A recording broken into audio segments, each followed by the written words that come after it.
Bonjour à tous, ravi de vous retrouver sur Public Sénat et place ce matin à l'audition du responsable des affaires publiques de Facebook France, Anton Maria Battesti, qui a été auditionné la semaine dernière dans le cadre des travaux de la commission d'enquête sur la souveraineté numérique. Cette commission d'enquête est présidée par le sénateur socialiste Franck Montaugé.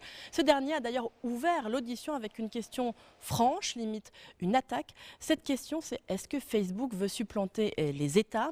Au cœur de la polémique, le fait que Facebook veuille créer sa propre monnaie, Libra, une crypto-monnaie qui concentre les critiques des banques, critiques aussi des États qui craignent que cette monnaie n'offre pas suffisamment de garanties en matière de régulation, également qu'elle ne corresponde pas aux standards des banques et aussi qu'elle puisse poser des problèmes en matière de lutte contre le blanchiment d'argent. Notez aussi que Facebook veut créer sa propre Cour suprême indépendante. Voilà encore de quoi créer des craintes chez les États. Face à toutes ces critiques, Anton Maria Battesti a répondu que Facebook n'était qu'une entreprise offrant un service, un simple réseau social. Notez également que le responsable des affaires publiques de Facebook France a répondu sur la question de la protection des données en disant avoir particulièrement fait des efforts pour contrôler la protection des données. Retour donc à cette audition qui s'est tenue la semaine dernière au Sénat.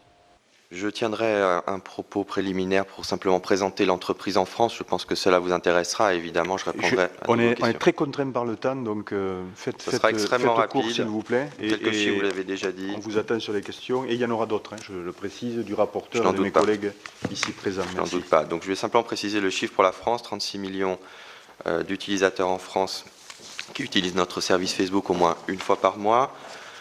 À peu près 200 salariés dans notre bureau basé à Paris. Et je tiens aussi à préciser que notre laboratoire d'intelligence artificielle qui a ouvert il y a quelques années est un investissement stratégique que nous avons fait en France et en Europe. C'est le seul laboratoire d'intelligence artificielle qui existe en dehors des États-Unis, qui est très intégré avec l'écosystème de la recherche française. Nous avons aussi une présence avec le Startup Garage au sein de Station F. Et enfin, nous nous investissons dans des formations et diverses causes sociétales, soit via les formations de compétences au numérique, soit via la création en France d'un fonds pour le civisme en ligne d'1 million d'euros l'année dernière, qui est aussi une création de Facebook France. Donc je vais immédiatement répondre aux points que vous avez soulevés. Alors, en aucun cas, Facebook essaye de supplanter les États.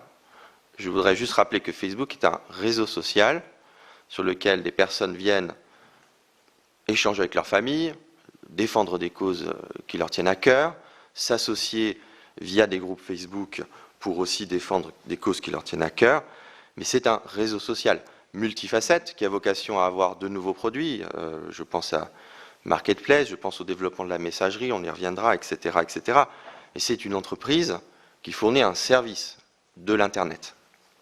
Une entreprise qui s'est beaucoup développée ces dernières années, avec l'acquisition aussi, vous l'avez mentionné, de WhatsApp et d'Instagram.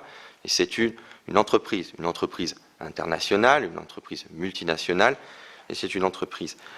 Pour autant, est-ce qu'une entreprise n'a pas vocation à avoir une responsabilité sociétale? Et évidemment, et je vais y venir. Je vais venir tout de suite sur la question de safety check. Vous l'avez mentionné comme un élément régalien. Alors, je n'irai peut-être pas jusque-là, mais en tout cas, c'est un élément qui rend service à la société. Il a été pour la première fois activé pour des raisons de terrorisme en France au mois de novembre 2016, lors des attentats du Bataclan. Je crois qu'il y a eu un consensus à l'époque pour dire que nous avions bien fait. Ce n'est jamais sans challenge, mais ça a permis à beaucoup de personnes de se signaler en sécurité dans une situation de crise. Et cela a tellement, je pense, été intéressant pour l'État que l'État lui-même est venu à nous il y a, je crois, à peu près un an, quand le ministère de l'Intérieur a décidé d'arrêter sa propre solution dite SAIP. C'est le ministère de l'Intérieur qui est venu pour entrer en partenariat avec nous et pour voir comment une synergie pragmatique et intelligente pouvait se construire, évidemment, entre les services de l'État et un service privé pour rendre service à la population, ce que nous avons fait sans aucune hésitation. Et ce que je rappelle aussi, qu'il ne coûte absolument pas 1 euro aux contribuables. Pourquoi je précise ça? Parce que quand la question s'est posée de savoir pour le SMS, les services du ministère de l'Intérieur m'ont indiqué que les opérateurs souhaitaient faire payer ce type de solution. Donc je mets un point d'honneur ici à préciser que nous avons pris nos responsabilités et nous le faisons de la manière la plus directe possible. Pour ce qui est de l'identité numérique, On y reviendra si vous avez d'autres questions, je pense, sur les données personnelles. Il ne s'agit pas là d'être une identité officielle comme pourrait l'être France Connect. Là aussi, c'est une facilité offerte par le service. Quand vous êtes déjà inscrit sur notre service Facebook, d'autres plateformes d'ailleurs offrent ce type de service. Vous pouvez utiliser votre login Facebook, pardon pour l'anglais, qui vous permet d'utiliser des jeux ou d'autres types d'applications ou d'autres sites web sans que vous ayez à recréer un profil au sein de ces sites. C'est quelque chose qui a considérablement évolué depuis plusieurs années puisque nous avons augmenté, et je pense que vous me parlerez de Cambridge Analytica pendant 7 heures, donc je préfère mettre les pieds dans le plat. Nous avons considérablement augmenté tous les contrôles qui permettent aux utilisateurs de ne pas partager les données qu'ils ne souhaitent pas partager avec des tiers. Il y a aussi des audits qui sont conduits a posteriori. Et in fine, si vous n'avez pas utilisé un site ou une application via le Facebook Login pendant à peu près 100 jours, l'application en question n'a plus le droit d'utiliser vos données. Donc on y reviendra peut-être, mais en tout cas, il ne s'agit pas d'une identité officielle, il s'agit simplement d'un service. Mais rentrons sur les deux sujets dont je sais qu'ils suscitent aujourd'hui énormément d'intérêt. Si on prend une vision un peu plus large de l'évolution de l'Internet ces 30 dernières années, il est devenu incroyablement facile pour chacune et chacun d'envoyer une photo en claquant des doigts à quiconque dans le monde, d'envoyer des messages, d'envoyer des données, d'envoyer des fichiers, etc., etc. Ce qui a conduit au cheminement de l'objet Libra que je vais décrire dans quelques secondes, comme l'a expliqué David Marcus, c'est mais comment se fait-il qu'avec tous ces progrès, on ait encore autant de difficultés pour transférer de l'argent d'un point A à un point B à l'heure de l'économie mondialisée, de services mondialisés. Vous avez, je précise aussi, 1,7 milliard de personnes dans le monde qui sont totalement exclues du système bancaire, qui sont dépendantes des transferts que leurs familles font depuis des pays A vers des pays B. Mais au-delà de ces transferts, qui ont aussi besoin d'accès au capital, qui ont aussi besoin d'accès à des services monétaires, puisque c'est bien de profiter des services de l'Internet. Nous avons 90 millions d'entreprises qui utilisent notre service, et à partir de là, si elles souhaitent vendre ou acheter ou utiliser de l'argent, elles ont parfois des difficultés.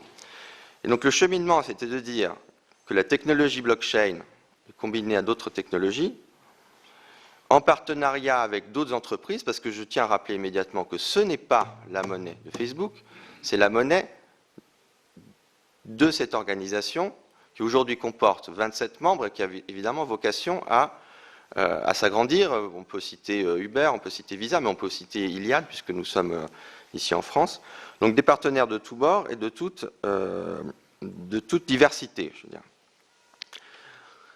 L'association Libra est une association indépendante au sein de laquelle Facebook a une voix parmi d'autres. Elle est installée en Suisse pour les raisons expliquées par M. Marcus, pour des raisons aussi réglementaires et qui sera supervisée à cet endroit. Et la Libra est assise sur une réserve Libra. Et cette réserve est composée de monnaies que vous connaissez bien, évidemment, le dollar, l'euro, le yen, la livre sterling. Donc des monnaies étatiques. Et sans ces monnaies étatiques, il n'y a pas de Libra. Voilà.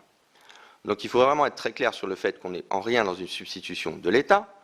On est dans un service qui va être proposé, qui fonctionnera au sein, je dirais, de l'écosystème et du réseau Libra, et qui apportera des vraies facilités pour des millions de personnes dans le monde. Pour ce qui est des questions de sécurité que vous avez mentionnées, il y a de toute façon aujourd'hui un énorme problème d'argent noir. La crypto-monnaie n'est pas nouvelle. Le Bitcoin existe depuis plusieurs années, il est utilisé sur le dark web, il est utilisé à des fins diverses et variées, pour des bonnes raisons, pour des mauvaises raisons. Là, c'est l'opportunité d'avoir un service, je dirais avec des grandes entreprises connues, qui soient américaines, européennes, etc., qui utilisent la blockchain, c'est-à-dire une technologie qui n'oublie pas, c'est-à-dire que c'est traçable, on ne peut pas effacer une transaction via la blockchain, donc on est en pleine transparence et donc cela apporte des vraies garanties, contrairement à des paiements en cash ou via d'autres types de services numériques, pour le coup intraçables. Enfin, pour ce qui est des données personnelles, là aussi je veux vous rassurer, ce sont deux choses complètement séparées. Il est en rien question de vouloir fusionner des méga bases de données de contenu entre votre activité Libra et votre activité sur Facebook pour le service, en tout cas que nous fournirons, puisqu'il y aura d'autres services qui seront basés sur la Libra de la part des autres partenaires. Et je voudrais aussi dire une chose, c'est le début. On ne fait pas les choses en se cachant là. On l'a annoncé, on a annoncé les partenaires, on va rencontrer des régulateurs, des banques centrales, des gouvernements, il y a des missions, le G7 s'est saisi du dossier. Il ne s'agit pas que vous vous réveillez un matin avec soudainement la Libra qui s'échange sur des téléphones. On est loin de ça. Parce qu'on veut le faire d'une façon que ce soit possible le jour où on nous dira « Ok, vous pouvez le faire ». Il n'est pas question de le faire avant ou de le faire sauvagement. Bien au contraire. Voilà. Il faut rentrer là dans une culture de régulation extrêmement forte. Le secteur bancaire est très régulé, la fintech est régulée. Voilà. Donc il n'y a aucune raison pour que nous ne suivions pas ces régulations. Mais j'insiste sur le fait que l'émergence d'un service de crypto-monnaie stable, global, régulé, avec des entreprises connues, peut apporter un vrai bénéfice. Pour ce qui est des contenus, Facebook, et vous avez mentionné la tribune de Mark Zuckerberg, Monsieur le Président, a une position très claire sur le sujet. Si on devait refaire les règles de l'Internet aujourd'hui, les pouvoirs publics, je pense, auraient une approche très différente. La question des contenus, elle se pose de deux façons. Vous avez les règles du service et vous avez les lois. Bon. Évidemment que les lois sont supérieures aux règles du service. Elles sont d'ailleurs, dans les pays démocratiques, l'expression de la volonté générale, puisqu'on parle de souveraineté ici. Donc, en aucun cas, il s'agirait d'avoir des règles du service supérieures aux lois locales. D'ailleurs, nous avons participé à une mission conduite par M. Loutrel et avec l'initiative, je dirais, président de la République et du gouvernement français, visant à ouvrir les portes et les fenêtres de Facebook pour montrer tout ce que nous faisions en matière de modération et analyser ce qui pourrait être amélioré. Et le rapport de M. Loutrel et de son équipe rendu au mois de mai donne beaucoup de pistes en la matière.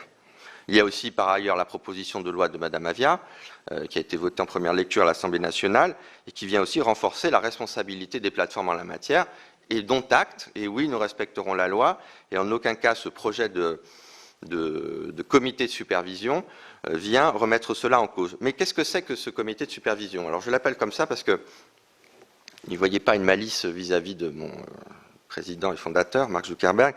Il a décidé de l'appeler Cour suprême, je pense, pour imager ce dont il s'agit. Pour imager la solution à un problème qui nous a été régulièrement soulevé, non seulement par les pouvoirs publics, mais aussi par des acteurs associatifs et des experts. Et comment se fait-il, c'est la question qui lui était posée, que sur les sujets de contenu qui dépendent des règles de votre service, là, je ne parle pas de la loi, là, si vous avez un problème légal, vous êtes devant les tribunaux, et Facebook est soumis bien sûr aux tribunaux. Bon. Que pour savoir si, sur vos standards dits de la communauté, je suis en désaccord avec vous, qu'est-ce qui se passe? Donc je fais un premier appel, une fois que vous avez supprimé mon contenu, etc. Mais quand se fait-il que sur les cas les plus compliqués, ce soit Mark Zuckerberg qui décide de cela? Et c'est le cas. Aujourd'hui, quand il y a un cas très compliqué, ça pouvait remonter jusqu'à son bureau. Bon.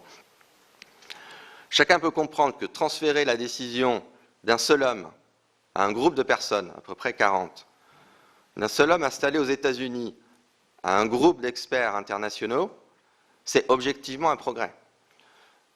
C'est quelque chose qui est actuellement en cours de définition. D'ailleurs, on a organisé à peu près, il faudrait que je précise les chiffres, mais plusieurs dizaines de réunions dans plusieurs pays. Donc là, une fois de plus, on ne se cache pas. On l'a présenté à des associations françaises, on l'a présenté à des experts français, on l'avait présenté au groupe de M. Loutrel, pour qu'on ait des retours. Et on a déjà eu des retours constructifs, certains, je dirais, francs, mais c'est nécessaire, pour être sûr que quand ce comité existera, il sera en capacité de fonctionner normalement. Mais là, une fois de plus, bon, l'image Cour suprême peut interpeller, mais quand je vous explique de ce dont il s'agit, on voit bien que c'est quelque chose qui est propre au service, qui est propre aux règles du service, qui est mis en place par le service lui-même pour régler ses propres questions internes et qui en aucun cas va venir en contradiction avec la Cour de cassation, le Conseil d'État, la Cour européenne des droits de l'homme, etc., etc. Sûrement pas. Voilà.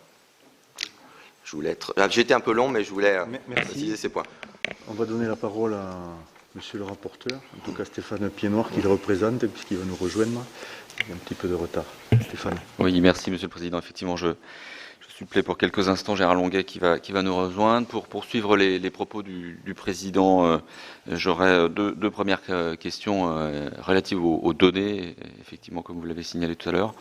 Je veux mentionner le Cloud Act qui permet aux autorités américaines de stocker des données, de disposer des données, quel que soit le lieu de stockage, plus exactement.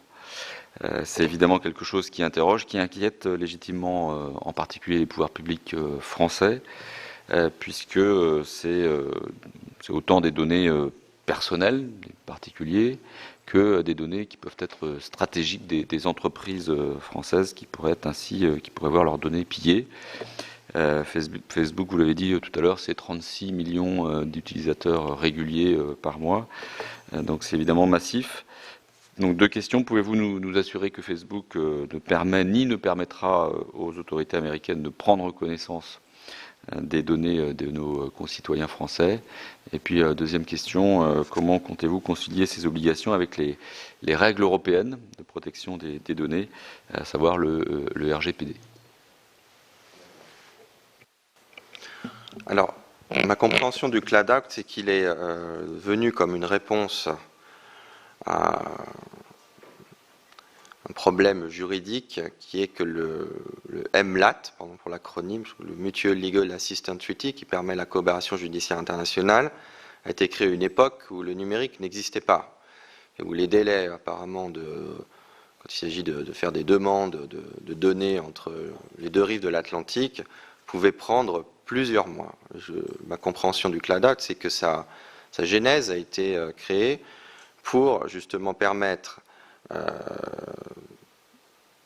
de régler les difficultés qui ont à voir avec le MLAT. Le Cloud Act, il faut être aussi précis sur cela, ce sont des demandes judiciaires, c'est un juge américain, il y a pu avoir des histoires dans le passé, c'est en aucun cas une backdoor ou je ne sais quel accès généralisé, indifférencié à des données. Ça reste sous la protection du 4e amendement de la Constitution américaine. Donc il y a des garanties qui sont apportées par l'État de droit américain sur ce point.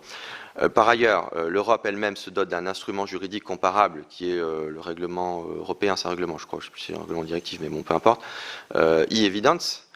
Et ce qu'il y a aussi dans le Cloud Act, c'est l'idée d'accords spéciaux qui peuvent être conclus entre les autorités américaines et l'autorité d'un pays X ou Y pour faciliter ces échanges bilatéraux et réciproques de données. Aujourd'hui, je crois que le Royaume-Uni a un tel accord avec les États-Unis. Les discussions sont toujours en cours au niveau européen pour ce qui est des autres États membres de l'Union européenne. Et le premier, commentaire que j'aurais à faire, c'est que pour nous, en tant qu'entreprise, je l'ai dit tout à l'heure, installée dans plusieurs États, évidemment, on est respectueux des lois locales. On ne veut pas pour autant le faire dans une situation de conflit de droit ou dans des situations qui porteraient difficulté en la matière. Donc, on ne peut qu'encourager des processus internationaux de ce genre et européens pour qu'un nouveau parapluie juridique, une architecture juridique plutôt, soit mise en place pour régler ces problèmes, parce que ce n'est pas vraiment à nous de les régler, parce qu'on est par ailleurs constamment sollicité pour être plus dans la collaboration. C'est ce que nous faisons pour donner des données d'enquête, c'est ce que nous faisons évidemment. Il y a eu des annonces en la matière récemment, mais dans le fond, il faut que les États puissent être en situation de régler ces difficultés. Donc, je pense que la réponse à votre question, c'est de dire ces dispositifs existent, on veut les appliquer avec la plus grande, le plus grand sérieux possible, et on veut être évidemment en respect avec le RGPD. On ne va pas venir en contradiction du RGPD. C'est quand même une régulation extrêmement forte avec des sanctions extrêmement dissuasives. Donc, aussi bien pour la confiance des utilisateurs que même d'un point de vue purement légal et politique, on n'aurait aucun intérêt à le faire. Voilà. Mais je rappelle, il est parfois un petit peu gênant que les entreprises soient mises dans des situations de conflit juridique. Voilà. Merci. Madame Catherine Morin de Sailly, présidente de la Commission de la Culture du Sénat. Merci, Monsieur le Président. Moi, je voulais aller droit au but. Peut-on encore faire confiance à Facebook, sachant que Mark Zuckerberg n'a pas dit la vérité devant le Congrès américain, puisque en novembre dernier, donc date qui a suivi cette audition, le New York Times a révélé que finalement Facebook était bien au courant de l'infiltration des Russes sur les réseaux, depuis 2014. Pourquoi le board, qui a été alerté, n'a pas pris toutes les mesures utiles pour faire remonter l'information vers les États concernés? Et du coup, quelles sont les mesures aujourd'hui mises en place par Facebook pour empêcher ce genre de cyberattaque, en quelque sorte, ou de cyberpréemption du réseau social qui doit être partagé et neutre? Quelles sont les mesures qui ont été aujourd'hui prises en compte? Deuxième question, pourquoi M. Zuckerberg n'accepte-t-il jamais de se rendre aux convocations? Parce que ce sont des convocations. Quand un Parlement demande des comptes, comme nous en demandons aujourd'hui, c'est une commission d'enquête. Pourquoi M. Zuckerberg ne s'est-il pas rendu à Londres à l'invitation de 11 parlements à travers le monde, ce qui représente quand même une surface importante de nombre d'utilisateurs de Facebook, pour justement venir expliquer ce qui s'était passé avec l'affaire Cambridge Analytica? Vous mesurez l'inquiétude très forte des politiques sur le sujet. Question subsidiaire, comment travaillez-vous aujourd'hui et avec quelles entreprises d'agrégation de données, donc des agrégateurs de données, travaillez-vous aujourd'hui? Est-ce que la décision allemande assez ferme qui était de vous enjoindre à ne plus collecter des données et surtout de les agréger selon des techniques propres à ces entreprises pour tel ou tel objectif, comment comptez-vous appliquer cette mesure? Je trouve qu'il est une bonne mesure de manière plus large pour retrouver la confiance de l'utilisateur. Et puis, dernière question, aux États-Unis, des voix se font entendre, pas seulement la voix de parlementaires, mais également d'ingénieurs, y compris de Chris Hughes, qui est cofondateur de Facebook, qui plaide pour une segmentation de l'entreprise et un démantèlement. On sait qu'aujourd'hui, WhatsApp et Instagram sont corrélés à Facebook. Que répondez-vous aux États-Unis à ces idées qui circulent? Et ne serait-ce pas non plus une façon de retrouver davantage la confiance de l'utilisateur? Merci, Monsieur Battesti. Ok, vous me permettrez de prendre un certain temps pour répondre à ces différentes questions. Écoutez, on n'a, je dirais, aucun intérêt à agir d'une façon à ce qu'on perde la confiance des utilisateurs, parce qu'on ne la retrouve pas. Il n'y a pas de compagnie aérienne sans passagers. Voilà. Donc il n'y a pas de Facebook sans utilisateurs. Tout s'arrête.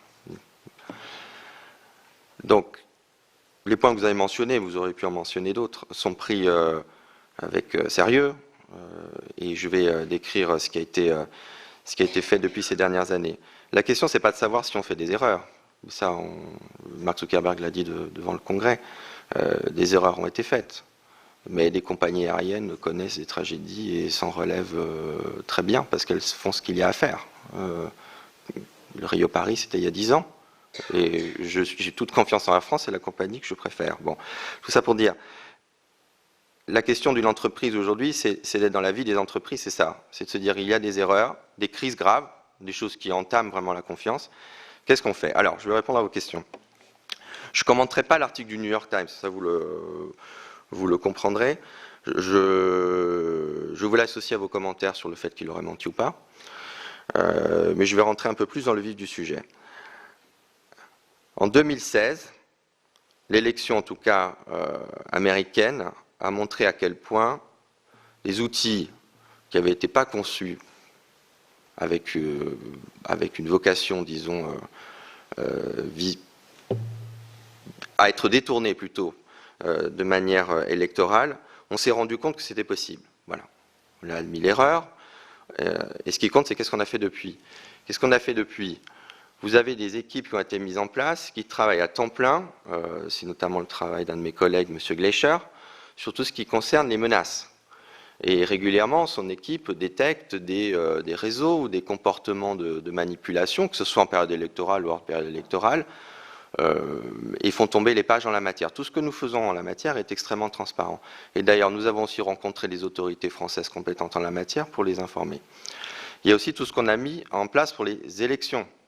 ce qui a été révélé au moment de l'élection de 2016, c'est que les publicités, alors aux États-Unis, le contexte de la publicité politique est différent, vous le savez, mais en tout cas, les publicités sur un réseau social pouvaient être utilisées pour cibler des personnes, avec des thématiques d'intérêt général visant éventuellement à orienter leurs convictions politiques. Là encore, nous avions mis en place une archive avec des mesures de transparence qui font que toutes ces publicités, l'argent qui est dépensé et l'identité de l'émetteur des publicités est désormais connue. Donc c'est un phénomène vampire, c'est-à-dire que quand vous mettez de la lumière sur quelque chose, soudainement, on peut espérer que ces comportements soient extrêmement limités, voire s'arrêtent. D'ailleurs, on ne peut que saluer le fait que la France ait repris ce type d'initiative en les renforçant via la loi sur la manipulation de l'information qui avait été examinée, je crois, à l'Assemblée nationale, je ne crois pas me rappeler ici d'ailleurs, en la matière, et qui ont repris ces dispositions pour la France, et Facebook a ensuite mis en place pour les élections européennes les mêmes dispositions à l'échelle de l'Union européenne, en l'absence d'ailleurs, je tiens à le signaler,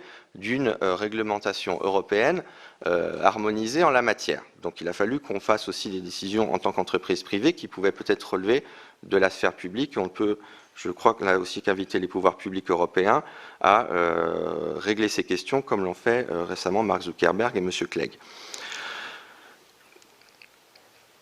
Je pourrais être un peu plus long, mais voilà les mesures principales en matière de manipulation, dite manipulation de nos réseaux. Par ailleurs, on agit massivement en matière de fake news, on a des partenariats avec des fact-checkers, avec Le Monde, l'AFP, pour en citer que.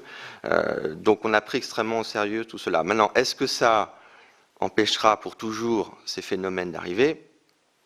Ça, personne n'a de boule de cristal pour le dire. Mais est-ce qu'on fait tout notre possible pour que ça n'arrive pas ? Oui, parce que le problème est réel et vous pouvez en tout cas compter sur notre collaboration pour y arriver. Votre deuxième point sur Mark Zuckerberg et sa convocation. Bon, alors il s'est exprimé dans le Congrès américain, mais quand même pas oublier qu'il s'est exprimé devant le Parlement européen, je crois la même année. Et je crois que le Parlement européen, alors, les Anglais, les Britanniques, pardon. Excusez-moi de vous interrompre, oui. Mais la réunion à laquelle je fais référence oui, je sais regroupait des pays qui ne sont ni les États-Unis ni des membres de l'Union européenne. Voilà. Bon, en tout cas, je tiens à signaler le fait qu'il n'a eu aucune difficulté à s'exprimer devant le Parlement européen, qui est un Parlement qui représente 400 millions d'individus en Europe, donc il y a toute légitimité, qui est élu au suffrage universel direct. Il a répondu à toutes les questions, tous les groupes politiques ont eu l'occasion de l'interroger sur ces sujets. Il l'a fait très volontiers, ça s'est passé, et je tiens à rappeler que ça s'est fait de manière tout à fait collaborative.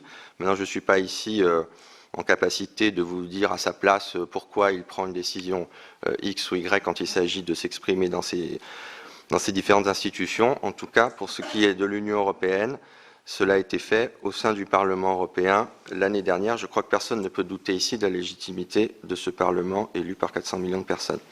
Pour ce qui est de l'Allemagne, vous me permettrez ici de dire, en toute sincérité, que je ne suis pas informé des détails de cette affaire, puisque je suis responsable des affaires publiques pour la France.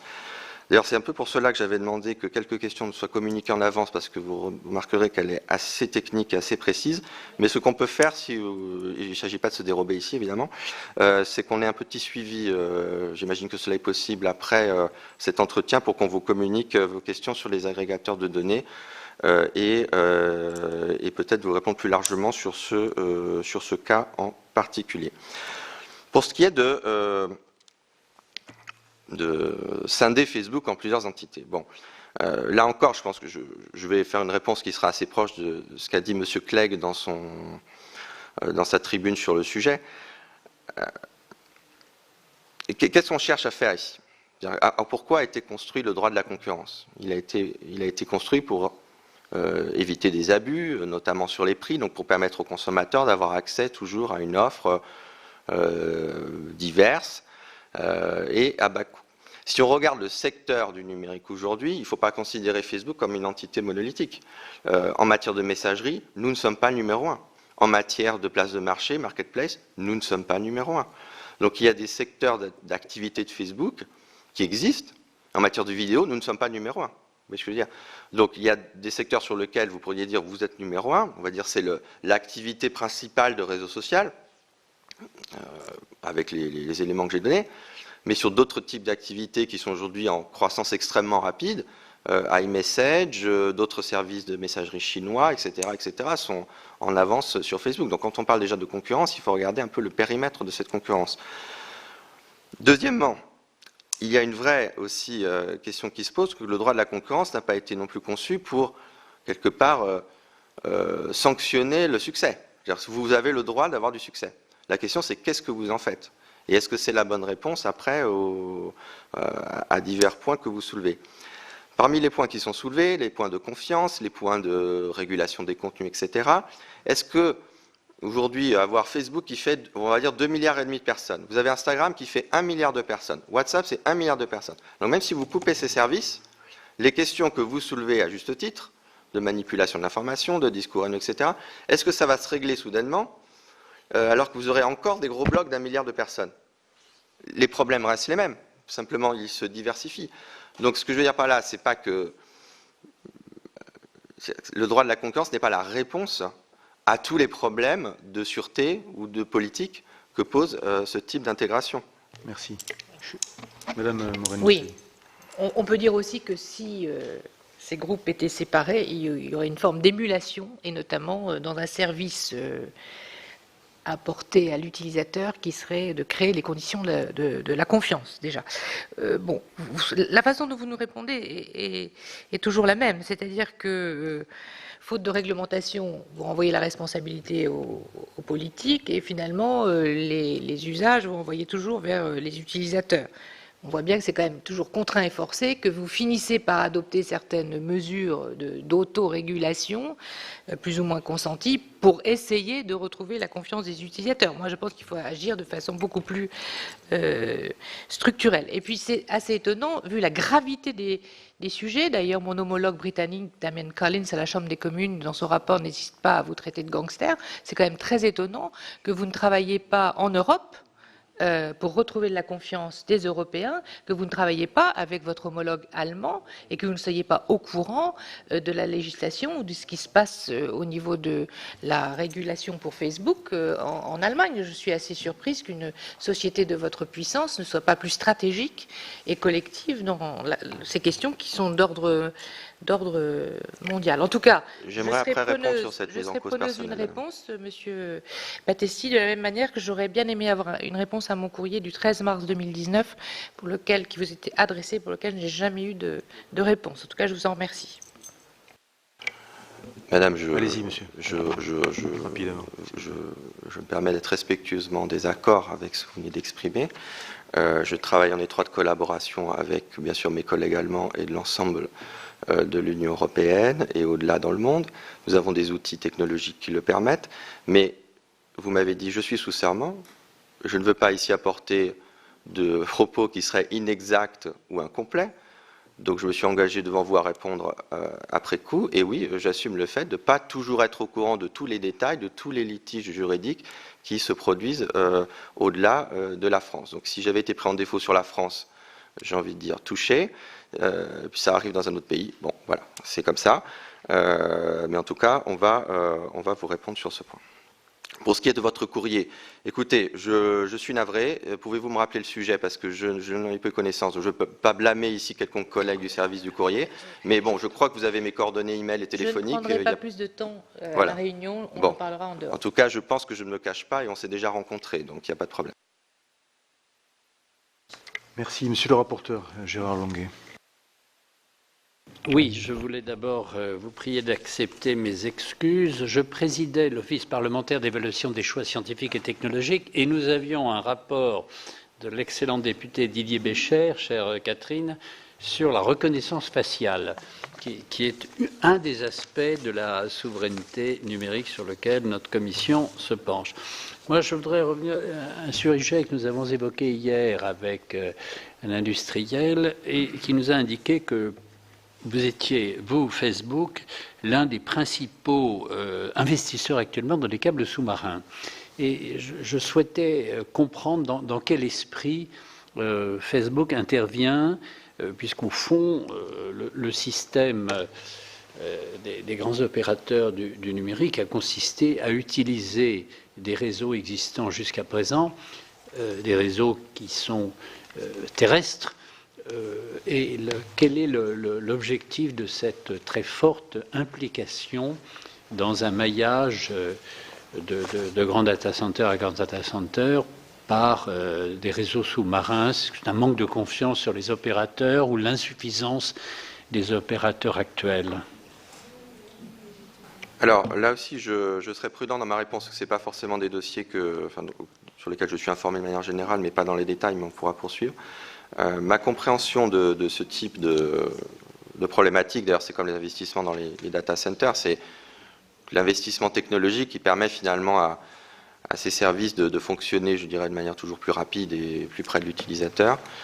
Je sais que nous avons des partenariats, notamment avec Orange, pour certains endroits, et le déploiement de ces câbles-là, mais je préfère me taire, non pas pour ne pas vous répondre, c'est simplement que je n'ai pas les détails de ces projets industriels en ce qui concerne. C'est pas grave, parce que mais en tout cas, c'est vraiment une réponse. Nous, si vous pouvez nous, oui, bien sûr. communiquer je ne crois pas que ce soit spécialement une note d'orientation dans quel esprit oui. le groupe au plan mondial devient investisseur, et en particulier quelle sera l'ouverture de ces réseaux à d'autres utilisateurs. Ma compréhension, c'est que ça se fait souvent, je crois, en partenariat avec d'autres opérateurs aussi, parce que la mutualisation sur des coûts aussi importants est certainement le choix le plus rationnel, mais là encore, on reviendra vers vous sans faute. Alors sur un sujet beaucoup plus terre-à-terre et beaucoup plus national, Facebook s'est illustré par retirer rapidement le tableau de l'origine du monde de Courbet. Vous en avez parlé peut-être en mon absence? Non. Alors il se trouve que le président de la République est allé à Ornans, ou va y aller d'ailleurs, je crois. Il se trouve que mon excellent camarade député Hervé Novelli est président des Amis de Courbet. Alors on est très malheureux de penser que sur les produits de contrebande, Facebook est quand même assez détendu, mais sur une œuvre d'art, je dois reconnaître, qui est assez directe. D'ailleurs, tout le problème est de savoir quelle tête correspond à cette partie du corps, mais enfin, c'est un autre débat. Non, à travers cela, quel est le centre de gravité culturelle de Facebook? Je vais répondre immédiatement. Bon, je me permettrai de relever votre remarque sur les produits de contrebande. Je veux quand même dire qu'on n'est sûrement pas relax sur ces sujets, même si il peut toujours y avoir des problèmes. Mais je vais répondre sur le fond. Bon, alors, j'avais peur que vous ne me posiez pas la question. Finalement, je suis ravi que vous me la posiez, parce que j'ai beaucoup travaillé sur ça et j'ai même rencontré le plaignant. Et on a beaucoup parlé de ces sujets. Donc, il y a un plaignant à l'origine. Oui, il y a eu. Enfin, c'est une affaire très médiatisée, donc on va pas. Parce qu'elle a valeur de principe, si vous voulez, sur un aspect de censure. Non, mais alors je vais vous répondre. C'est un tableau qui est autorisé. Voilà. La question qui occupe, si vous me parlez de l'affaire Durand, c'était pour. Et d'ailleurs, les tribunaux nous ont donné raison. Ils disaient que c'était parce qu'on avait retiré ce tableau, ce qui n'avait pas été établi. C'est devenu un événement. Bon, c'est devenu un événement, mais en fait, la Cour nous a donné raison. Mais je vais m'expliquer sur la politique de contenu. Je pense que c'est ça qui vous intéresse. C'est la peinture de nu est parfaitement autorisée. Voilà. vous avez dit à juste titre que ce tableau était assez réaliste. On peut rendre hommage à l'artiste ici. Technique, oui.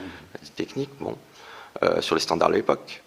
Mais en tout cas, pour dire qu'il est autorisé et qu'il y ait eu des erreurs de modération sur l'origine du monde, probablement. Mais le fait qu'il y ait eu des erreurs de modération ne veut pas dire qu'il n'est pas autorisé. Il est parfaitement autorisé.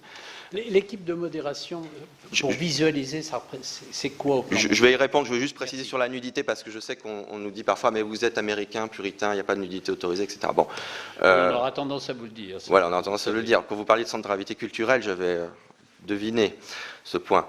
Bon, il y a quantité de contenus qui sont tout à fait autorisés. La nudité artistique en fait partie, etc., etc. Bon, ce qui n'est pas autorisé, parce qu'il y a beaucoup de bonnes raisons pour ne pas le faire, je dirais, c'est la nudité photo. La nudité photo, tout simplement parce qu'à l'échelle qui est la nôtre, si nous ouvrions plus les portes à ce type de nudité, on serait... Et je sais qu'il y a une mobilisation en ce moment du gouvernement sur la question de l'accès à la pornographie par des mineurs. Vous imaginez bien qu'on aurait des vraies difficultés. Et par ailleurs, vous avez aussi des adolescents qui sont victimes de ce qu'on appelle de revenge porn, c'est-à-dire des photos d'eux-mêmes qui circulent sur les réseaux. À partir du moment où vous n'autorisez pas la nudité, vous avez une arme assez tranchée, assez forte, qui empêche ce type de photos de circuler. Alors, me direz-vous, mais quid de la photo d'art? Bon. C'est une difficulté aujourd'hui qui n'est pas résolue. Il faut l'assumer, je pense. Ça ne nous empêche pas d'avoir des photos suggestives, des photos proches de la nudité, mais ça pose des problèmes sur des vraies photos de nu, dont acte. Mais je voudrais qu'on comprenne toutes les bonnes raisons pour lesquelles la nudité peut être interdite sur notre service. La question des modérateurs. On a investi massivement. On a à peu près 30 000 personnes dans le monde. On investit des milliards d'euros dans ces domaines. On investit aujourd'hui autant que pouvait l'être, je crois, la capitalisation de Facebook au moment de son entrée en bourse. Enfin, je n'ai plus les données financières, mais c'est tout à fait considérable. Et d'ailleurs, ça répond aussi à la partie de la mutualisation. C'est-à-dire que quand vous avez plusieurs réseaux sociaux, vous pouvez mutualiser aussi les questions de sûreté en back-office. Donc, on a à peu près 30 000 personnes qui couvrent H24, 7 jours sur 7, et une centaine de langues, les questions de contenu sur la plateforme. 85% des utilisateurs ne sont pas américains. Donc, ce serait une erreur, presque une faute, en fait. Combien 85%. 85%. De copier-coller un modèle au reste du monde. Bon, la politique de contenu de Facebook, c'est une politique qui s'inspire des grands principes, je dirais, de démocratie libérale, la liberté, le principe, la restriction, l'exception. Il faut balancer la liberté et la sécurité, la liberté et la responsabilité, c'est ce que nous voulons faire. Vos modérateurs sont répartis dans le monde. Oui, en Europe. Le Monde a fait un article très fouillé sur Barcelone, par exemple. Dublin, voilà, de différents types de modération. Moi-même, étant à Paris, je suis impliqué sur des décisions de contenu. Voilà, c'est une équipe globale de sûreté. On va dire qu'il ne fait pas que de la modération, parce que vous avez aussi des experts. On a des gens qui font que du terrorisme H24, etc. etc. Voilà. Comment vivez-vous, dernière question, Franck, l'interopérabilité? Oui, alors, effectivement, aujourd'hui, le RGPD, pour reprendre une réglementation qui traite de ces sujets, donne le droit à l'utilisateur, et c'est tout à fait normal, de télécharger ces données de manière simple et dans des formats ouverts et standardisés. Je n'ai plus le wording exact. Donc ça, c'est la première étape, quelque part, de la portabilité. C'est-à-dire, je récupère ce qui m'appartient. Bon. La deuxième étape de la portabilité, c'est oui, mais qu'est-ce que je fais après? Est-ce que c'est facile pour moi de les prendre et de les mettre ailleurs? Donc là, on a une initiative, je dirais, industrielle, qui a été construite avec Microsoft, Twitter, et Google et d'autres, je n'ai plus la liste en tête, qui s'appelle le Data Transfer Project, pardon pour l'acronyme en anglais, qui vise à essayer de voir ensemble qu'est-ce qu'on peut construire comme mécanisme technique qui vous permettrait, en claquant des doigts ou pas, ou presque, de transférer vos photos de l'un vers l'autre, vos données de l'un vers l'autre, etc.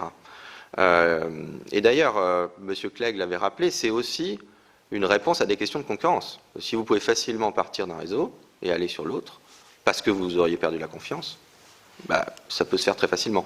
Donc, on travaille sur ça. Les réponses ne sont pas pratiques parce que vous avez des enjeux de vie privée. C'est-à-dire, moi, j'ai mes données Facebook, elles peuvent éventuellement impliquer d'autres personnes qui étaient OK dans la sphère Facebook. Est-ce qu'elles seraient OK que je les transfère vers nos services, etc., etc. Donc, il faut faire tout ça avec grande prudence et parcimonie, mais en tout cas, on le fait.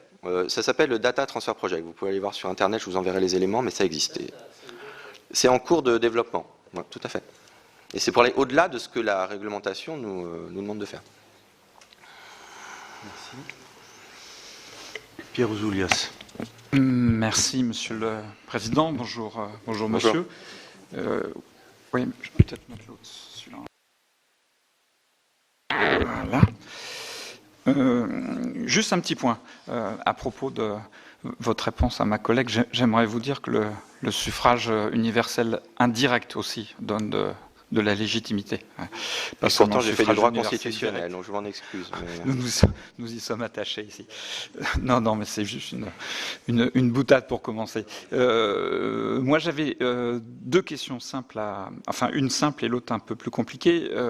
Vous avez ouvert un laboratoire d'intelligence artificielle à Paris qui a recruté beaucoup de chercheurs du CNRS et de l'INRIA.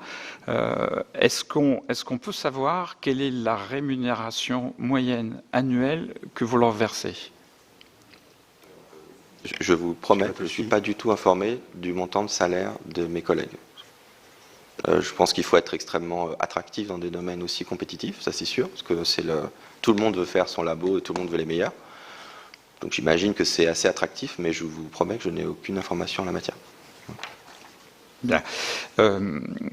Autre question, votre société a mis à profit, très justement, c'est pas un reproche, un Internet libre qui en grande partie, parce qu'il avait peu de règles d'organisation, vous a permis l'expansion que vous nous décrivez. Aujourd'hui, le risque serait que la part laissée à cette liberté absolue, presque absolue, se réduise et que finalement les règles d'autorégulation dont vous nous dites qu'aujourd'hui elles sont pour vous un objectif politique, elles finissent par régir la totalité de l'Internet libre qui ne le serait plus. Et qui vous placerait finalement en situation de régulateur absolu de tout l'Internet. Alors, quelles mesures vous prenez pour conserver encore l'esprit initial de l'Internet et préserver cette liberté dont on a besoin aussi? Alors, effectivement, là, on est un peu à la croisée des chemins. C'est-à-dire qu'il y a eu une phase d'expansion. Je me souviens de l'époque où j'utilisais Netscape sur Windows 98 pour aller sur Yahoo. Bon. Voilà. Et maintenant, ça n'a rien à voir. Donc il y a constamment des nouveaux produits. Je pense qu'aujourd'hui, on n'est pas non plus dans une phase figée. Quand on voit l'émergence d'un réseau social comme TikTok, si vous parlez à des adolescents autour de vous, vous leur dites Facebook ou TikTok, je suis assez convaincu qu'ils risquent de dire j'utilise l'un et pas l'autre, j'utilise Instagram. Je ne suis pas en train de dire qu'il n'y a pas d'adolescents sur Facebook, je pense que là, bien au contraire, le service reste stable, alors il est en croissance. Mais ce que je veux dire par là, il y a une diversification des usages, notamment auprès des jeunes, qui est totalement fulgurante. Et donc, je pense qu'on peut encore avoir confiance dans l'idée qu'il y a des nouveaux produits qui arrivent et qui nécessitent les jeunes. Pour ce qui est de la règle, ce que je comprends de votre question, c'est est-ce qu'à un moment donné, on arrive à une phase aujourd'hui beaucoup plus installée de l'Internet, plus institutionnelle, plus régulée? Est-ce que ça ne va pas finalement installer des acteurs dans leur situation? C'est toujours la question des barrières à l'entrée. Bon. Mais là, je pense qu'il faut résoudre une petite contradiction. C'est-à-dire qu'il nous est demandé, à juste titre, d'avoir plus de responsabilité. La responsabilité, elle n'est pas que légale, elle est éthique, elle est politique, elle est morale, je veux dire, mais un des éléments de sa responsabilité, c'est l'accroissement de la responsabilité légale. C'est-à-dire, quel type de sanctions vous risquez si vous ne faites pas X ou Y action. Bon. On est clairement dans avec les données personnelles, on a eu le RGPD, sur les contenus, on y va, enfin voilà, il y a de plus en plus de choses. Donc après, j'ai envie de dire, nous, et c'était le sens aussi de l'intervention de Mark Zuckerberg, et là aussi, vous pouvez penser que c'est de la malice, mais dites-nous ce que vous voulez, et on le fera. Voilà. Dites-nous l'équilibre que vous souhaitez vis-à-vis de nous, qu'est-ce que vous souhaitez nous transférer ou pas comme responsabilité, et on s'y tiendra avec la supervision d'autorités comme le CSA en la matière. Mais vous voyez bien la difficulté. Quand on nous demande de décider en 24 heures ce qui est légal ou pas légal, c'est objectivement, puisqu'on est là dans une commission qui parle de souveraineté, un petit transfert de souveraineté. On nous demande de faire quelque chose qui est plutôt du ressort de l'État. Comment ça se passe, comment l'État va contrôler ça, etc., etc. Mais par ailleurs, on nous dit, mais vous avez trop de pouvoir. Bon, alors, oui, là, c'est pas de la malice, c'est simplement ce que je constate depuis 6 ans, et je pense qu'il est nécessaire, à un moment donné, pour nous de dire, voilà, dites-nous ce que vous voulez, on le fera. Parce que je pense que c'est la seule façon, notamment dans le cadre européen, de s'en sortir. Parce que sinon, il y aura toujours ou un excès de l'un ou un excès de l'autre. Et par ailleurs, vous pouvez aussi favoriser un écosystème de start-up en ayant des règles adaptées, plus souples et plus flexibles les concernant. J'imagine, ça c'est assez courant qu'il y ait des effets de seuil qui soient mis en place, notamment dans le RGPD et dans d'autres réglementations. Mais attention à ce que quand elles rattrapent le seuil, voilà, est-ce qu'elles sont capables de le franchir? Merci. Je voudrais revenir sur le projet du Libra. Pourquoi devrions-nous vous faire confiance par rapport à la protection des données donc financières, en l'occurrence dans le cadre de ce projet, au regard voilà, des échecs auxquels vous avez pu être confrontés en matière de protection des données? Première question. Monsieur Marcus, dont le nom a déjà été cité au cours de cette audition, à la réponse concernant justement la protection absolue des données financières, c'est-à-dire le non-transfert des données financières de Calibra, l'association qui est en charge du Libra, vers Facebook, à cette question-là, a dit que, voilà, pour le moment seulement, il n'était pas question d'envisager des transferts de Calibra vers Facebook, sauf, a-t-il ajouté, consentement de l'usager. Alors, voilà, tout ça interroge par rapport à ce projet et aux conséquences que ça pourrait avoir sur l'appréciation que parfois certains acteurs peuvent porter sur les individus. Ça, c'est ma première question. Donc, quelle est votre position par rapport à ça? Est-ce qu'on peut avoir des garanties? Comment envisagez-vous le futur de ce projet par rapport à cette question-là? Et deuxième question, êtes-vous a priori favorable à une hypothèse de régulation des plateformes, de supervision publique par l'État ou des organisations d'État, ça pourrait être à l'échelle européenne, des plateformes? Pourriez-vous m'indiquer sur quel type d'activité en général? Les contenus, les données, de manière générale? De manière générale, Okay, voilà. Après ça peut s'affiner dans la réflexion, mais voilà, sur le plan du principe. Alors, il y a plusieurs éléments. Je crois on n'est pas naïf, on sait qu'il y a une pente raide en matière de confiance qui est importante. Et que lancer un tel projet nécessite... D'ailleurs, de manière générale, la confiance dans les institutions financières de la part de nos concitoyens est quand même assez faible. Donc Facebook qui arrive en plus, et d'autres partenaires, et je dirais dans ces secteurs, il faut avoir conscience du niveau de confiance que l'on a envers soi-même, et par ailleurs de le climat général de ce secteur. Bon, est-ce que ça veut dire que c'est impossible? Non. Et je pense qu'en plus, David Marcus le dit, qui a quand même travaillé sur PayPal, enfin voilà, qui a une vraie légitimité en la matière, qui est chez Facebook depuis longtemps. Il a tout à fait conscience des difficultés de confiance que pose ce projet. La première chose, c'est de changer la méthode, en fait. C'est ce que je disais tout à l'heure. Si vous lancez un produit et on en discute après, vous allez nous dire, mais bon, vous nous avez encore fait le coup. Voilà. C'est-à-dire que vous avez lancé quelque chose, on est un peu dans cette phase je dirais, innovante de la Silicon Valley, qui a apporté beaucoup de choses. Enfin, il ne faut pas non plus jeter le bébé avec le bain, mais qui dit, voilà, un foisonnement d'innovation, on lance des produits, puis bon, on voit peut-être après si ça pose des difficultés. Mais là, il y a un renversement complet de la pyramide. C'est-à-dire, on ne lance rien, tant qu'on ne nous a pas dit qu'on go.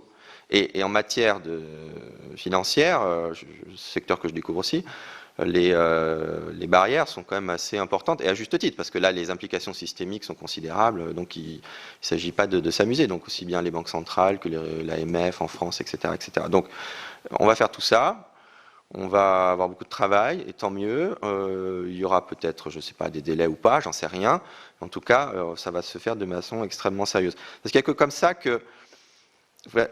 On ne pourra pas nous croire sur parole, il faudra que ceux qui ont la légitimité de dire OK, on a parlé avec Facebook, ça peut se faire à telle et telle condition, et on vérifiera, on va être sur leur dos en gros, pour vérifier que ça se passe bien. Bon, je pense que c'est une approche qui doit permettre normalement de restaurer une forme de confiance. Pour ce qui est des données, je ne veux pas répéter ce qu'a dit David Marcus, mais je pense qu'on est là de toute façon dans la question générale des données. Mon banquier sait tout ce que j'achète. Il sait tout de moi, sincèrement. Il sait où est-ce que j'étais, qu'est-ce que j'ai acheté, à quelle heure. Maintenant, dans les applications, on peut labelliser ses achats. On peut tout faire. Et avec l'idée aussi que ça me rend service. Donc la question c'est, il l'a dit, et je pense que dans le sens de sa réponse, c'est de dire oui, mais il y a toujours un élément qu'il faut prendre en compte pour l'avenir, c'est de dire, et ce que dit d'ailleurs le RGPD, finalement le RGPD n'interdit rien, il dit voilà ce que vous pouvez faire, comment vous pouvez le faire. Si des nouvelles finalités se présentent, des nouvelles choses se présentent, que les consentements sont là, éventuellement vous pouvez faire de nouvelles choses. Mais on ne peut pas dire, même dans l'esprit du RGPD, que jamais, il n'y a rien qui puisse se passer. Simplement aujourd'hui on est dans des logiques où, une fois de plus, je le dis, avec les logiques déclenchées par le RGPD de responsabilisation et de sanctions extrêmement importantes en aval, vous ne pouvez rien faire sans demander l'autorisation au régulateur. Donc là, une fois de plus, on va rentrer vraiment dans cette phase où de toute façon, on n'a pas le choix d'aller demander l'autorisation avant de faire quelque chose. Voilà. Et je ne peux qu'inciter les pouvoirs publics à muscler leurs régulateurs, c'est aussi pour répondre à votre deuxième question. Recruter les meilleurs, la meilleure expertise, être vraiment en concurrence avec ces entreprises pour attirer les nouveaux talents, parce que c'est tout à fait fondamental, et favoriser aussi des serviteurs de l'État peuvent se nourrir d'une expérience privée et rapporter aussi quelque chose qui permet d'articuler mieux la théorie et la pratique, et qui fera aussi que, quelque part, des gens comme moi ne pourront pas... je dirais, enfin, ils sont toujours d'une suspicion légitime de ce que je pourrais leur dire parce qu'ils ont aussi été à ma place, vous voyez ce que je veux dire. Donc c'est vraiment, on rentre dans cette époque. Donc sur les questions de supervision des plateformes, oui, c'est le sens de la tribune de Mark Zuckerberg. Il faut une régulation nécessaire et complète sur des domaines qui sont la vie démocratique, j'en ai parlé des publicités politiques tout à l'heure, la question des contenus, qu'est-ce qui est légal, qu'est-ce qui n'est pas légal, la question des transferts de données, etc. etc. Voilà. Et on le fait d'une façon à vous dire, faites-le. On ne va pas... voilà. Et moi-même, je vous dire, pour mon métier, c'est une période tout à fait intéressante parce qu'on est dans une logique de proposition et de dialogue. Voilà pour cette audition qui s'est tenue dans le cadre des travaux de la commission d'enquête sur la souveraineté numérique qui est présidée par le sénateur socialiste Franck Montaugé, qui a pour rapporteur le sénateur Les Républicains Gérard Longuet. Ces derniers ont multiplié les auditions. Outre Facebook, ils ont aussi entendu Google ou encore Huawei ou encore Amazon. Vous pouvez toujours voir et revoir toutes les auditions sur notre site publicsénat.fr. Très bonne journée sur les chaînes parlementaires.